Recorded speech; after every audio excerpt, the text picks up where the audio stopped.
British production Concorde, the third built in the UK. Golf Bravo Bravo Delta Golf, or Delta Golf as she's affectionately known, opened the door for Concorde to enter passenger service.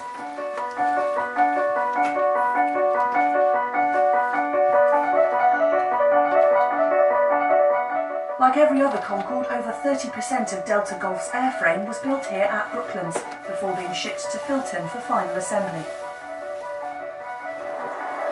In the hands of test pilots Brian Trubshaw and Peter Baker, Delta Golf first took to the sky on February 13, 1974, at the start of a test programme that would lead to Concorde's airworthiness certification.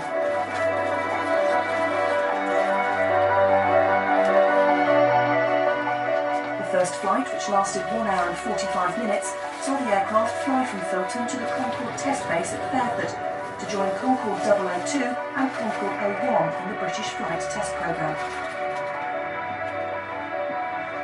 Delta Golf flew to many locations all over the globe, such as Singapore, Kuwait and the United Arab Emirates, during a flight test programme that lasted more than 7 years. She was the first Concorde to carry 100 passengers at twice the speed of sound. Delta Golf was used by British Airways crews for training in the summer of 1975. Over 50 training flights were conducted out of Fairford before passenger services commenced the following year. The aircraft's final flight came on Christmas Eve 1981, after which she was put into long-term storage at Filton. British Airways acquired ownership of Delta Golf in 1984 and in 2003 offered her to Brooklands Museum for restoration and display. Inside and out, the aircraft had been stripped of just about every conceivable part. But with BA's enormous Concorde spares holding, it was hoped that most parts could be found and eventually refitted. The aircraft was repositioned to allow it to be divided into 5 major sections, after smaller items such as the intakes and wingtips had been removed and transported to Brooklands. The Brooklands built forward and aft fuselage sections were the first major pieces to arrive at the museum in May 2004. A few weeks later, the 2 main wing sections were separated from the fuselage and transported the 125 miles to the museum. The final piece to be moved was the central fuselage section of Concorde, on which the restoration would be based. It was transported along the M4 and arrived safely at Brooklands after journeying down the leafy Surrey roads towards the museum. Hundreds of museum supporters, as well as His Royal Highness Prince Michael of Kent, were present to greet Concorde and see her being unloaded. Although it would be many months before structural rebuilding got underway, the volunteer team set to work restoring key parts of the aircraft, such as the droop nose and intakes, as well as beginning to remove 20 years of grime from the fuselage and wings ahead of repainting.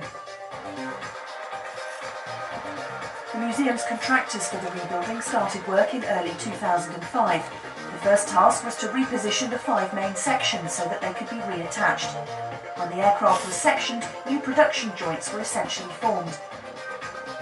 Aluminium channel sections were used to rejoin both the wings and fuselage. Alongside the structural work, the main volunteer effort got underway to repaint the aircraft.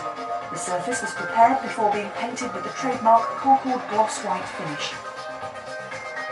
After the forward fuselage had been rejoined, volunteers refitted Concorde's famous droop nose.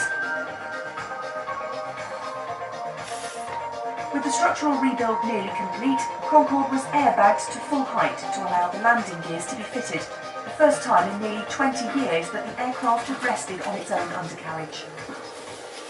A volunteer team refitted the outer wingtips in late 2005, painstakingly installing over 600 bolts to hold them in place. With work underway to restore the interiors and cockpit, the volunteer effort in 2006 began with refitting the restored air intakes and rebuilding the engine bays. Special teams were formed to repaint and then fit the giant Brooklands-built tail fin, which was fitted in the summer of 2006, topping out the main rebuilding programme. Due largely to the efforts of an army of dedicated volunteers, sponsors and contributors to the museum's appeal fund, a Concorde with an uncertain future at the start of the millennium had been saved for future generations.